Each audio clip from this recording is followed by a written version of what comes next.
Little ESPN show. Gonna keep it pretty short. Haven't been on video in a while, so I thought I'd come by and say what's up to everybody. Um, I'm just gonna go over the top 12 and how they did this last week, and then I'm gonna have a little drawing at the end. Um, I got Brino and Sloth a couple of these mugs. They're league mugs. They just basically have the league logo and they say the league on them. Pretty cool. Nothing real fancy, but I thought I'd give both of them something just to say thanks for all the work they do with the show. And I bought an extra one, so I thought I'd just do a drawing, have the kids come in here and maybe pick out of a hat someone in the league so I could send one out to. And so we'll do that after I go over the top 12. We'll start with Army. So Army's ranked number 12 in this week's BCS poll, and thanks to you, Garrick, for doing this poll every week. It's something that we all look forward to for sure. So Army, they had a tough road game. Army's kind of been up and down this year. It's kind of the story of the Army's franchise or program is they go on these little runs and then they go on these bad runs. And so right now they're on a 2-game win streak, and I think they're starting to get a feel. Even though the division's super tough, they're right in the playoff hunt for bowl game.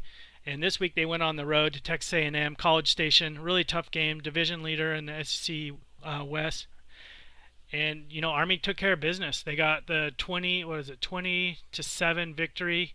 I thought Rothrock played pretty well. He's been really good this year as a freshman. 18 touchdowns. They pretty much dominated the yardage. 394 to 212. Rothrock, he didn't have a big game. I do think he's the catalyst for this whole team, though. He didn't have a huge game. I think they leaned on the rushing game. Daniel Huff had a monster game filling in for Brookins, who sat out. Huff had 139 yards. And then the backup, a late rounder, Fisher, broke off a big run. It looks like he had 77 yards on only 4 carries. So I think the running game really got it going for him this week and saved them. So good win for them. Moving to number 11, we got Florida State. Here's a team similar to Army. They go on these runs. In most seasons, they tend to get really hot at some points and then really cold in others. This year's no different. They've been on these little runs. They started off really hot and they got into the top 12, and then they lost a couple. Now they're back in the top 12, sitting on a 2-game win streak at 6-4. They went on the road to Stanford, and normally this wouldn't be a game you'd have to worry about as much, just because of Stanford history.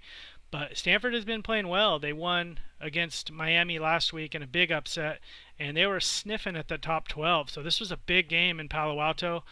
Florida State was able to get the job done, 13-10 in a really close game, 3 points.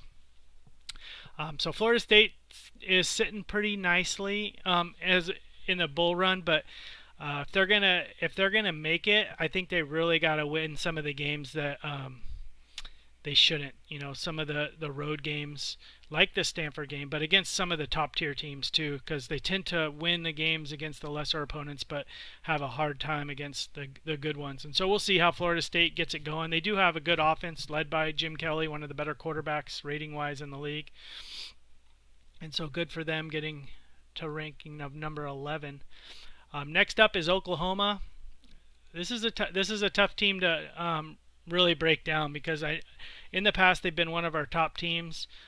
Always seem to fall short when the big games come in the playoffs. But we all have a lot of respect for Oklahoma and their roster and the talent they have on that roster. They decided to go with the young quarterback Mordecai, and he's been up and down lately. And this week, he definitely wasn't at his best. As far as this is the second loss in a week for Oklahoma. Let's go look at the box score.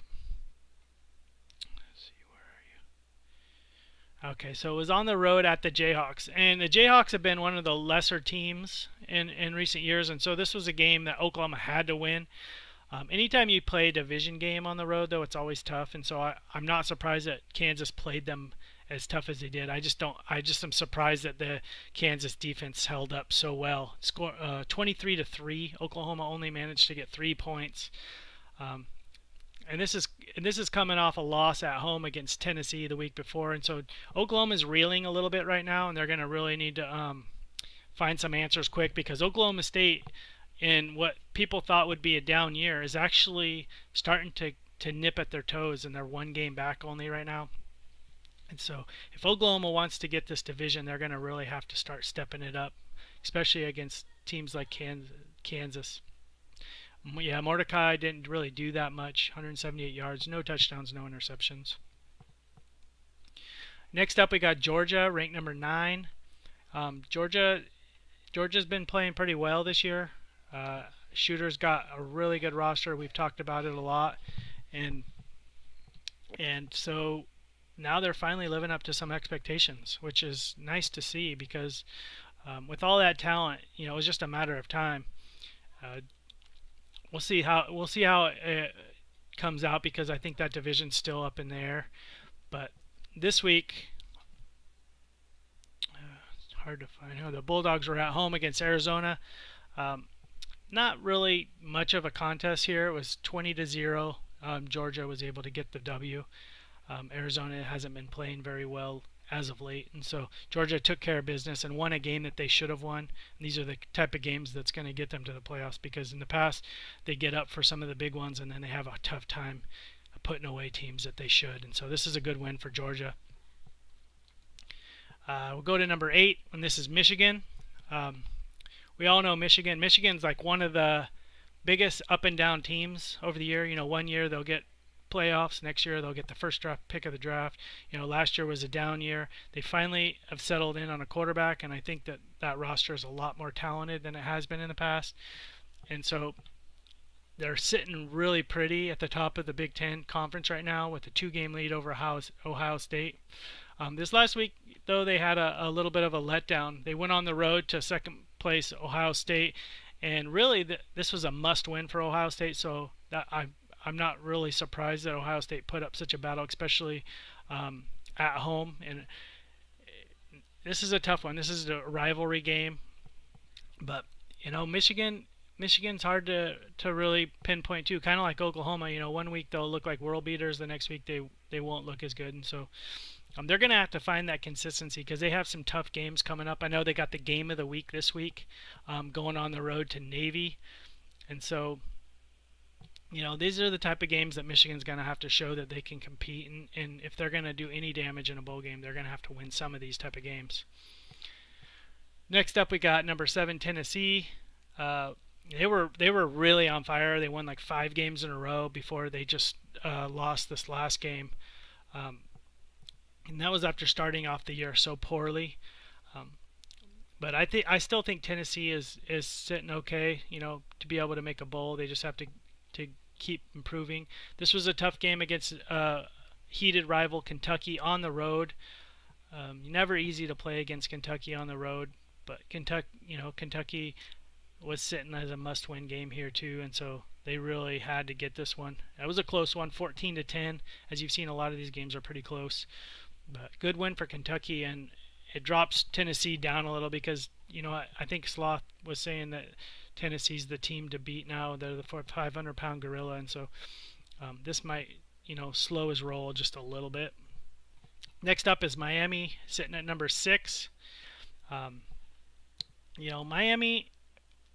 Miami is a really good, talented team, and they've won some really good games, like on the road at Clemson just 2 or 3 weeks ago. But after winning that game, they've really had a tough time. They went on the road to Stanford and blew a 24-point lead and lost that game by a field goal.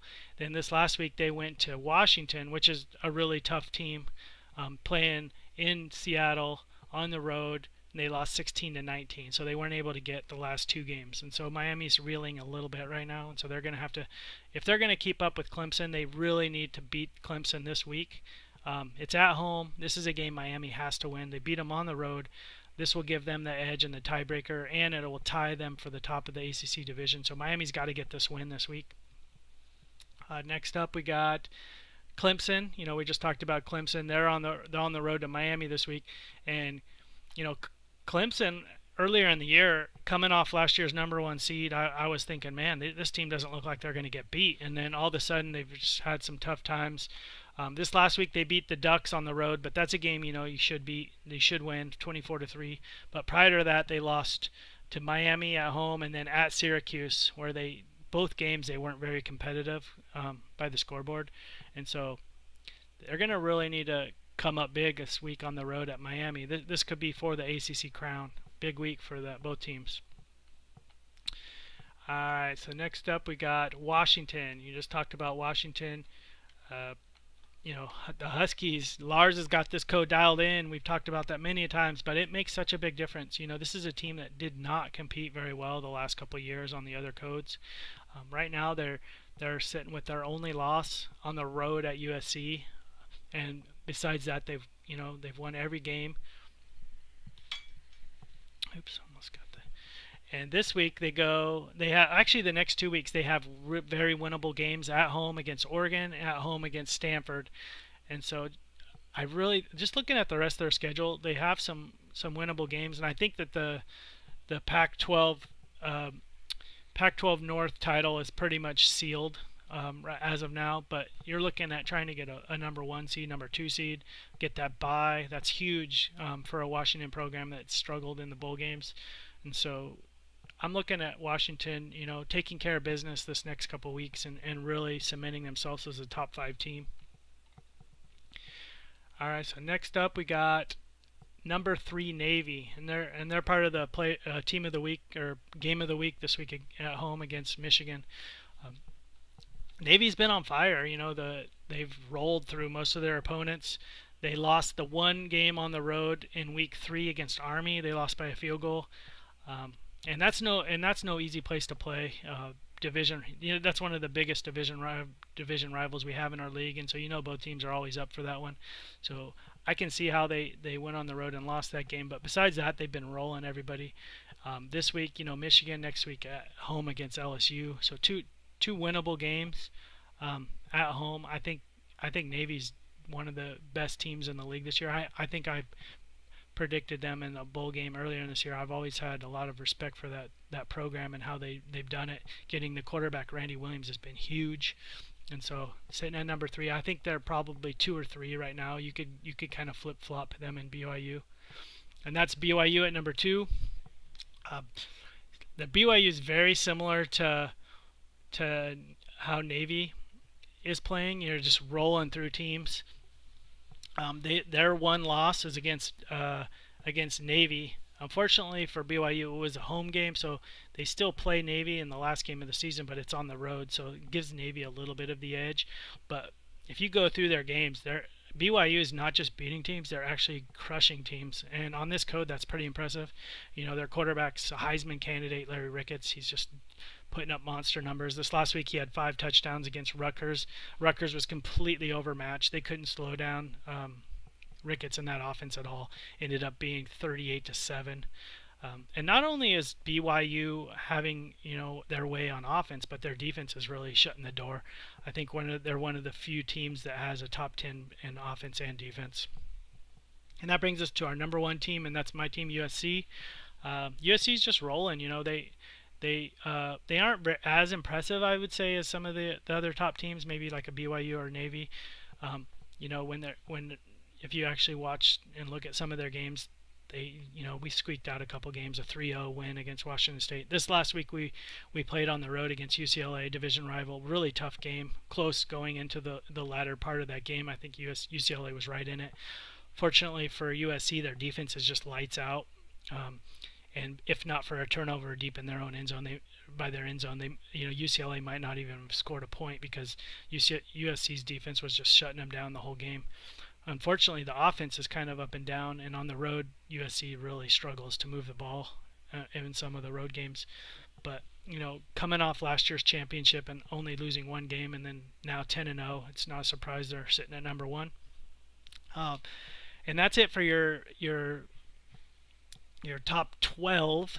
I'm gonna call the kids in and we're gonna get this drawing going. Let me see, get my wife. So, once again, this is the mug. I'm hoping to do some more swag like later. Maybe get some stuff made. I don't know. I haven't really looked into T-shirts and stuff like that, but I think it's really cool to have stuff from the league.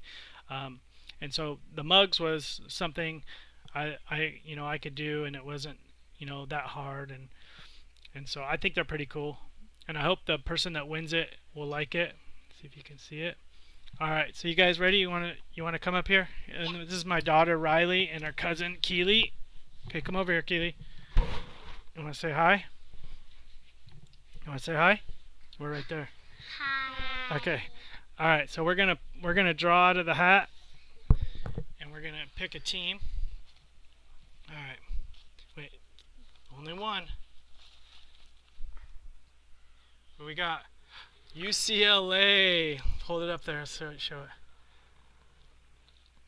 Can you see it? UCLA. So OtterPop wins a mug, which is pretty cool because OtterPop is really active and calling in the show, and so I think it's going to a good home. So congratulations, OtterPop, and we'll see you guys next time. Talk to you guys later. Say bye. Bye.